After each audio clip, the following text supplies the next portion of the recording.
bien, cette formidable édition d'Histoire de Passage va se passer ici, à Saint-Martial-en-Trègues. C'est la deuxième fois que nous venons ici et c'est un immense plaisir. On a été formidablement accueillis à chaque fois, on a pu travailler ensemble.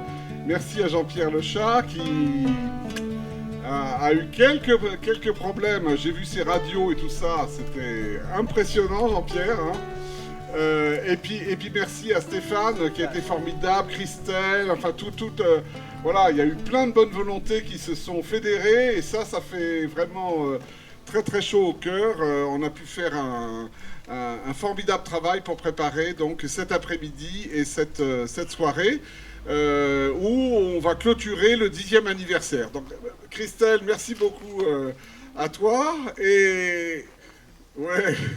Et donc, on est très très heureux d'être là pour cette clôture du 10e anniversaire, un programme extrêmement riche et qui commence par un événement qui est, vous savez qu'on a fait une carte des trésors du nuage et on va inaugurer donc cette porte du musée imaginaire. C'est une œuvre qui a été co-conçue, j'en ai fait le dessin en décembre 2015. Parce que André Malraux a habité sur le territoire. C'est Emmanuel Berle et Mireille, juifs, qui s'étaient réfugiés à Argentat, qui ont été cachés par des justes. Et sachant qu'Emmanuel Berle était ici, Malraux est venu avec Josette Clotis en 1943. Il s'est passé d'ailleurs un drame en 1944 puisque Josette Clotis, en raccompagnant sa mère à Saint-Chamond, s'est fait broyer les jambes et est morte à l'hôpital de Tulle. Déjà, les urgences de l'hôpital de Tulle, c'était pas... Elle a attendu je ne sais pas combien de temps, ça a été une catastrophe. Donc ça a été assez horrible, cette chose-là, mais c'est pas évidemment là-dessus qu'on insiste. On insiste sur, évidemment, Malraux, la résistance. Son frère était un grand résistant arrêté à Brive et qui est mort en déportation. Malraux a adopté le fils de son frère. Et donc, Malraux, la résistance et le territoire corrézien, ce sont des choses évidemment extrêmement importantes. En plus, j'ai découvert qu'il avait travaillé sur la notion de musée imaginaire pendant cette période-là. Vous savez que c'est un livre qui est sorti en 1947, qui a énormément marqué et qui a eu des antécédents, puisqu'on a parlé ce matin un peu des généalogies d'idées et du fait qu'il fallait toujours parler des choses antérieures. Le premier qui a eu une réflexion sur ces thèmes-là, c'est Paul Valéry en 1929, qui a parlé de l'ubiquité justement à l'ère de la reproduction mécanique.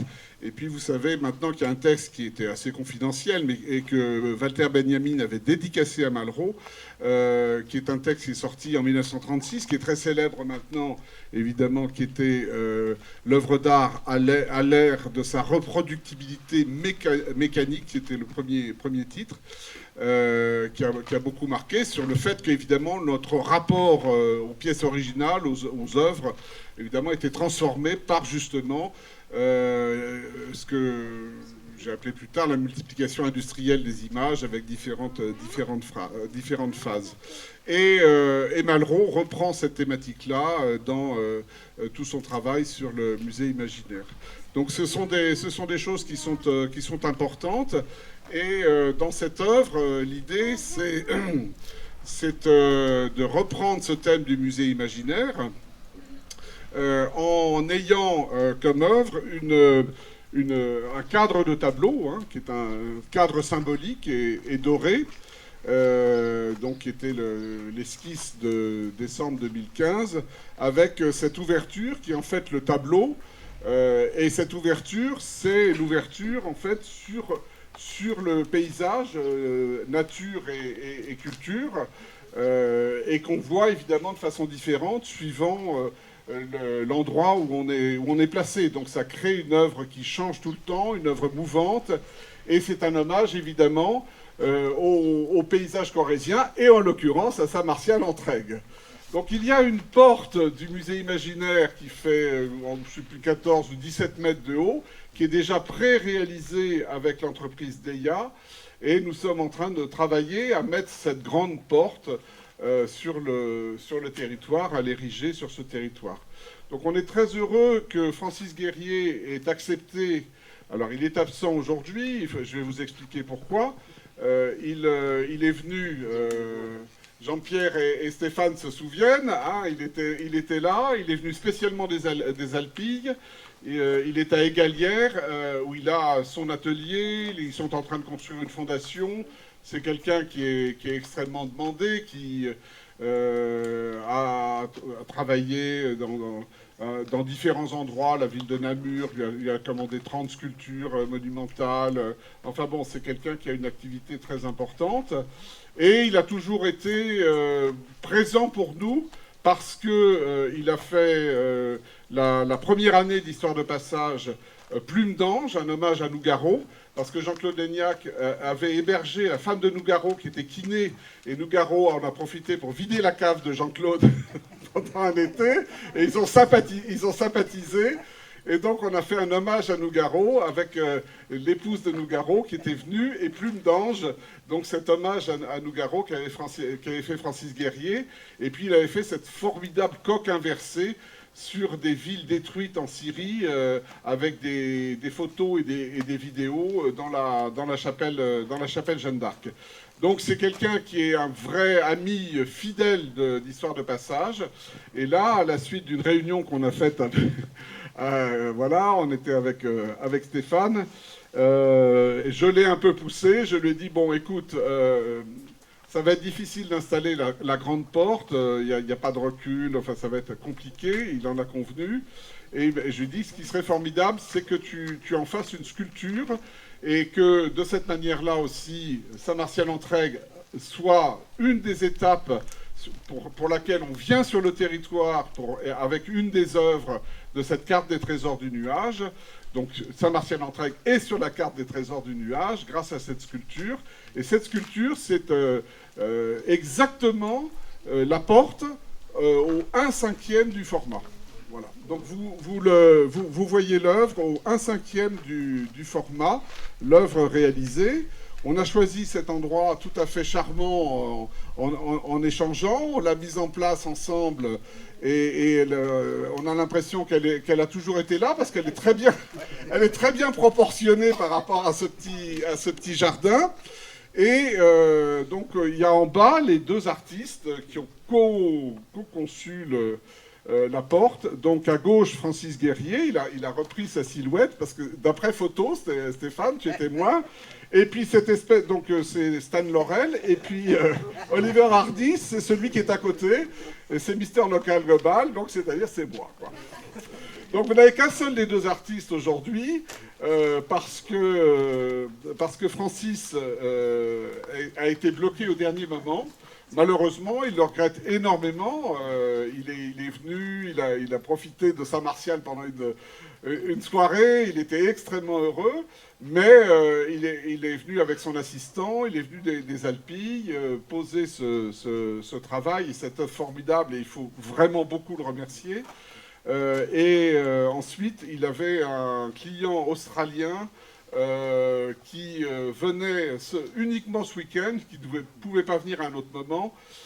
Donc ça fait très chic. J'ai un client australien. Mais Francis n'est pas du tout comme ça. Hein. C'est quelqu'un qui est très simple, qui est très direct. C'est quelqu'un qui qui construit les choses, qui met la main à la pâte au combien. Et il était absolument désolé, mais au dernier moment, il a été bloqué. Il a essayé de déplacer ce rendez-vous. C'était impossible. Le client ne pouvait que ce week-end. C'est pour ça qu'il n'est pas présent. Voilà. Pour l'aspect artistique de la porte. Et puis maintenant, il y a Malraux. Hein. Donc on a quelqu'un qui est formidable, que j'ai rencontré lorsque j'étais un des 5 directeurs à AgroParisTech. Tu te souviens, tu étais venu on avait Malraux en connivence, qui est un personnage particulier, Malraux étonnant, qui a plein d'aspects différents. Pierre Coureux, donc président des Amitiés internationales André Malraux. Et Pierre nous a accompagnés depuis le début. Tu étais à Saint-Chamond. On avait fait déjà des échanges avec Maureen Murphy, qui est historienne de l'art à Paris 1 Panthéon-Sorbonne, qui était venue parler de Malraux, parler voilà, des rapports avec René aussi. Enfin, c'était tout à fait passionnant. Et tu nous as accompagnés régulièrement pendant toutes ces rencontres. Et aujourd'hui, je suis extrêmement heureux, parce que c'était un long périple, que tu acceptes de venir pour l'inauguration de cette sculpture qui doit faire 2,20 m de haut à peu près. Et qui est un moment essentiel pour la célébration de Malraux. Cette porte du musée imaginaire. Et à cette occasion, avant de te passer la parole, je vais montrer une pièce rare. Et on en a débattu avec des experts et avec des personnes des Amitiés internationales André Malraux. Donc ce sont les notes préparatoires. On a attesté, parce qu'on a fait des expertises de stylos et de crayons de couleur. Ce sont les notes préparatoires d'André Malraux pour le musée imaginaire. Donc c'est 1946, avant que le musée imaginaire ne sorte en 1947, et ça va structurer son plan.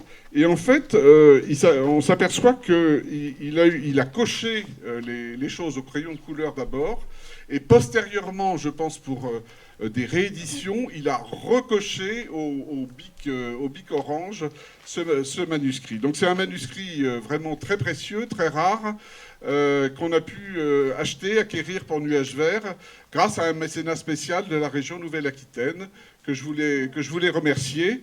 Et donc on a cette pièce précieuse qui correspond à un personnage qui a été un personnage sur ce territoire, une histoire liée à la résistance et une histoire liée également à l'histoire mondiale de l'art.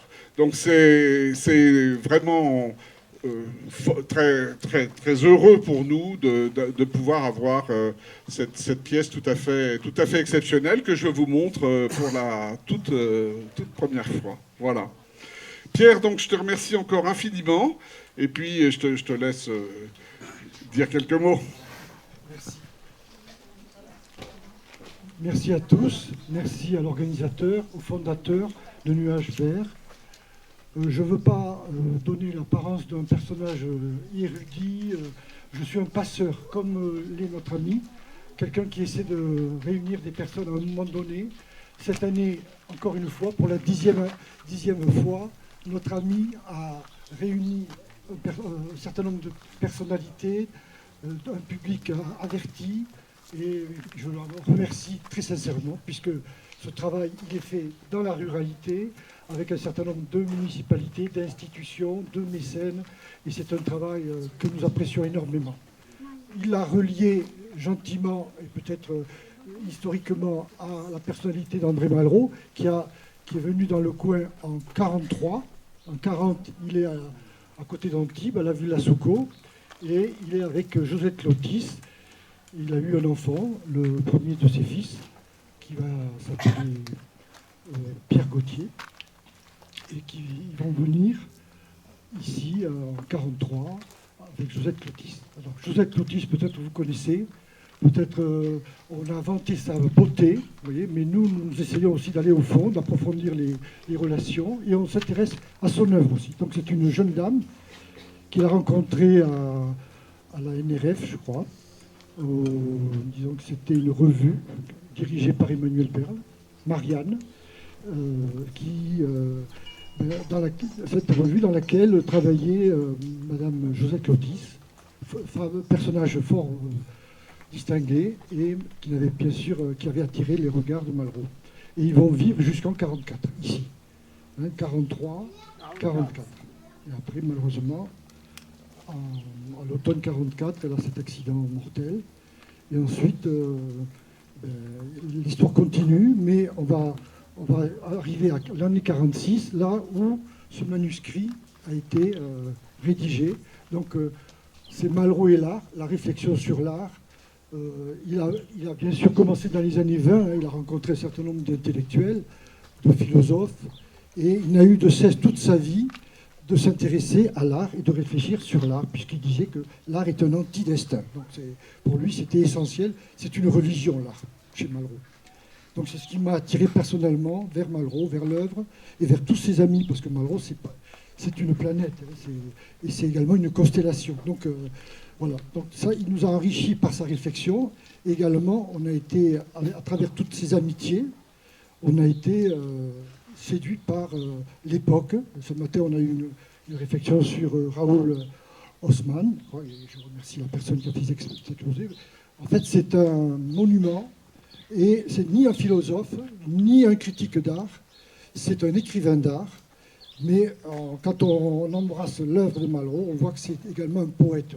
On ne peut pas le classer, tellement il est hors. Bien sûr, il reflète son époque, la tragédie du XXe siècle, la Deuxième Guerre mondiale, mais ça va au-delà, puisque actuellement, notre réseau Malraux est, bien sûr, c'est relayé, nos efforts sont relayés dans différents pays, différents continents, et notre point de départ, je pourrais dire notre point d'aboutissement, mais ce n'est pas encore fini, et c'est Argenta, c'est notre ami, puisque on s'est rencontrés à Paris à un certain moment, et on a compris que son travail sur l'image, tout ça, ça continuait notre réflexion. Donc on est complémentaires. Pour revenir au musée imaginaire, donc l'œuvre conçue par notre ami, c'est vraiment l'année 47, c'est une année fondamentale, puisque c'est l'après-guerre. Il va bien sûr continuer ses livres d'art chez Gallimard, et il va également continuer sa réflexion. Et ce musée imaginaire, comme vous le savez, ce n'est pas un musée concret, ce n'est pas le musée du Louvre, c'est un musée mental. Comme on dit chez Léonard de Vinci, c'est une chose mentale, la peinture c'est une chose mentale. Chez Malraux, c'est une chose mentale également, même si on a eu la chance de trouver un ami de Malraux qui a trouvé un lieu favorable pour sa porte du musée imaginaire. Donc ce lieu qui abrite maintenant la porte du musée imaginaire, mais qui sera également, ça va donner l'occasion d'inaugurer la véritable porte du musée imaginaire, très probablement, si on est optimiste, dans 2 ans. Dans 2 ans, pourquoi ? Parce que ça sera le 50e anniversaire de la mort de Malraux. Malraux est né en 1901, il est mort en 1976, le 23 novembre 1976. Et donc, on prépare déjà au ministère, dans différents lieux, des manifestations autour de Malraux. Et nous, par exemple, l'association Amitié Internationale André Malraux, on a déjà 20 communicants qui vont participer à un colloque international qui aura lieu à Paris sur les voyages d'art de Malraux. Vous voyez, donc, pour vous dire qu'il a sillonné le monde, partout où il est passé, il était investi de cette mission de s'approcher des œuvres, et également d'aller sur des lieux monumentaux, des ruines. En fait, c'est une passion, c'est plus qu'une passion, c'était, comme je vous ai dit, sa religion. Le musée imaginaire n'est pas un musée, comme je vous ai dit, en fait c'est abusé de dire un musée imaginaire, parce qu'il n'a de musée que le nom. Mais comme on essaie avec les moyens modernes, il y a eu la photo, on essaie de se rendre compte de ce qu'a fait Malraux et de son temps et tout ce qu'on pourrait faire à l'heure actuelle. Alors, je vous signale qu'à Avignon, il y a un projet de musée imaginaire, fait avec les moyens contemporains, bien sûr. Donc vous voyez, c'est ce concept, il continue de travailler le public, les spécialistes, les écrivains d'art, les conservateurs, parce que cette réflexion sur l'art, à travers le musée, c'est une idée, un concept génial, qui dépasse bien sûr le temps de Malraux et que nous nous sommes appropriés. Donc je ne sais pas si je dis autre chose. Parfait. Voilà. Merci beaucoup. Merci beaucoup.